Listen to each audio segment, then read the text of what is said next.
let's get back to Philly. So anyway, I got a 7:30 a.m. flight. All right, so I'm thinking, all right, that means I got to get up at fucking 5:30, return the rental car and all that horse shit. Why don't I stay at a hotel right next to the airport? So my travel agent gives me the whole list of options of where I can stay. So I'm like, yeah, fine, fuck it. All right, I check them out, and one of them is the Sheraton. Sheraton, respected name, a very quality hotel. I say I'm going to stay there, and the price reflected that it was a quality hotel. It cost me like $180 or something like that. It was a lot of fucking money. So $199, something like that. For Philly, that's a lot of fucking money, considering I was right outside Upper Darby.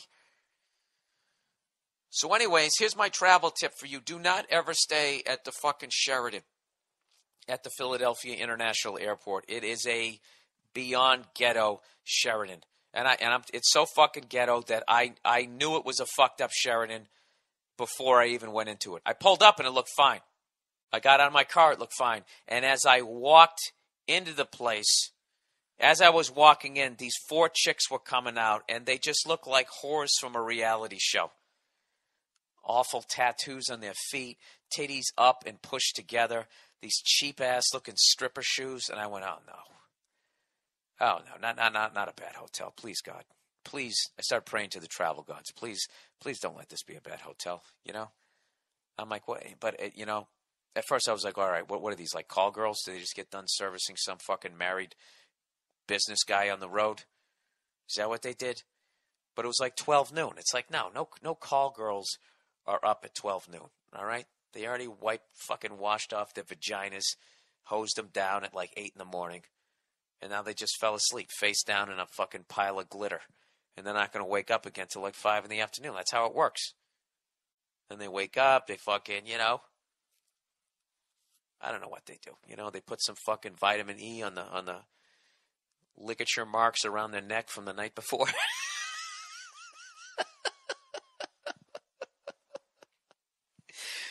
You know what's fucked up about ligature? Nobody ever uses that statement unless somebody got choked to death. Ligature mark. No, there's never any ligature marks because you know why? Because these girls who are into that type of shit, if they survive the encounter, they wear that little ascot the next day around their neck. The hoary one, a choker. That's what they wear to cover it up. You ever have a girl want you to do that? Want you to choke her? I remember one time I was with this girl, right? And she all this type of shit. She wanted me to slap her in the face and all this crazy shit that all these fucking women shows they never address. They never address the amount of fucking women that like that. They like it rough. It's fucking insane. Unless I just keep picking the same kinds of fucking women, but it's ridiculous. The amount of fucking broads that I've gone out with. Fucking women's lib, fucking blah, blah, blah. My career comes first. If we get married, I'm not taking your last name. Yada, yada, fucking yada. Right? Then you get them in, the fucking all pro women this, pro women that, and I'm making my own money. And fucking, and a couple other fucking lyrics from some stupid Beyonce song, right? All that fucking horse shit. You're going to respect me, eyeball to eyeball.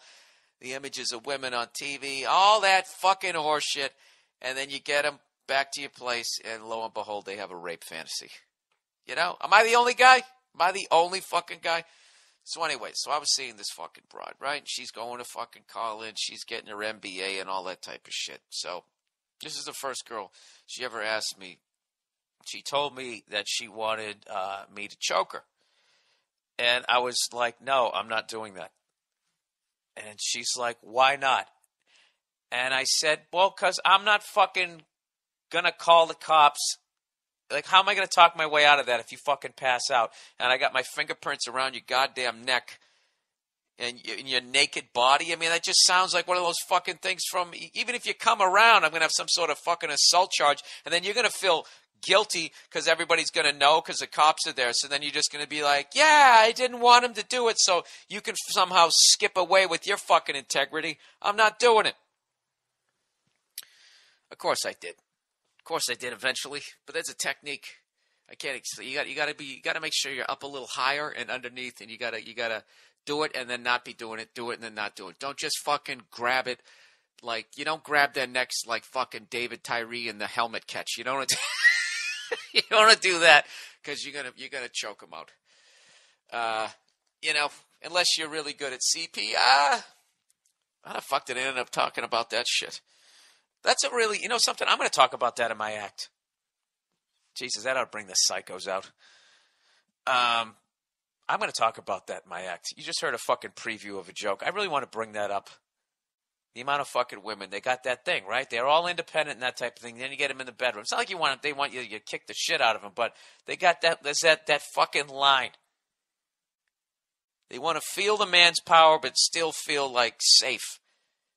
Overpower me, but like do it in like a nice way, but not nice, but nice. Do you know what I mean? I know exactly what you mean, you filthy fucking whore. All right, I have to get off. I gotta get off this subject. This is just gonna get too freaky to be talking about this by myself. This is the Choke 'em Out podcast, everybody. So anyway, I see these fucking these whores. Father didn't stick around. George Foreman grill eating fucking just never had a chance. 4 girls just coming out, just never had a fucking chance. And just dressed like fucking truck stock fucking whores. And the sad thing is they think they look good. And they don't even realize the vibe that they're putting out. They don't know any better. They don't fucking know any better. All right? There was a rusted out car in their front yard the day they were born, and they never had a fucking chance. The only fucking male voice that was in their household when they was growing up was the Billy Bass that their fucking dad left behind. You know what I mean? They just never had a fucking chance. So that was my first red flag. And I was going, oh, God, maybe they used some Sky Miles. Is that how they got in here? And I just walked in. The second I walked in, I could just tell the caliber of human being that was in there. Straight across the board here. All right? The caliber of white person, the caliber of black person, the caliber of fucking male, female. You just can tell. You know what I mean? Saw some black dude, when they get their hair braided, but they don't have enough money to fucking get it braided enough, so they got all those little hairs sticking out of it, So you can't see the scalp in between the braids, It's not looking fucking right. It's just not looking right. The fucking white dude with the cheap Anderson Little suit, the fucking creased up brown loafers with this gold lame horse shit on the front of it. Shoes look like they cost $11, and I'm just going, oh no. Oh God, at least let the fucking room be clean, So I check in, the lady behind the counter, she was nice enough. I don't know how she ended up at this fucking Sheraton. Maybe she stepped out of line at the big stockholders meeting. This is their Sheraton Siberia. So then I go up to my room, and it's weird. It had like one of those. It almost looked like a little house. You come walking in, there's a door, and right next to it, there's this big window for some stupid fucking reason. If I want to overlook half the elevators in the fucking poor excuse for a pool that they had. So the blinds were down, all right? So I open it up, and it's a suite. I'm like, nice. It was a nice room. It wasn't bad at all. So I'm in there for like 5 fucking minutes, and I hear this knock on the door, right? Guy fucking knocks on the door. It was covered in foam, so that's what it sounded like. And I open the door, and there's a guy standing there with this giant coffee table. And he goes, and he's trying to walk in with this giant coffee table. I'm like, whoa. I go, you got the wrong room. I didn't order a table. He goes, no, this table's your room's missing a table. I'm like, it is? They go, yeah, the last people who were here broke the other table. I was like, Jesus Christ, what, they have like a party or something? And he went, yeah. I thought he was going to say no. He went like, yeah. And I go, well, did they fucking fumigate the place? Now I think everything's been jizzed on. I'm laying in fucking angel dust and cocaine and shit, It keeps getting worse. Then I'm sitting there for another couple minutes, and then I just hear this lady telling this story, right? This motherfucker trying to tell me that motherfucker can't come over here. I said, motherfucker, you don't motherfucker with a motherfucker, baby. And I'm like, is it at least a guest? Is it at least a guess? And I fucking open the blinds to my window, and she's one of the people cleaning the rooms. Just cursing up a fucking storm. Loud as fucking hell. Like all broke people. Broke people are the loudest fucking people because they live near the freeways.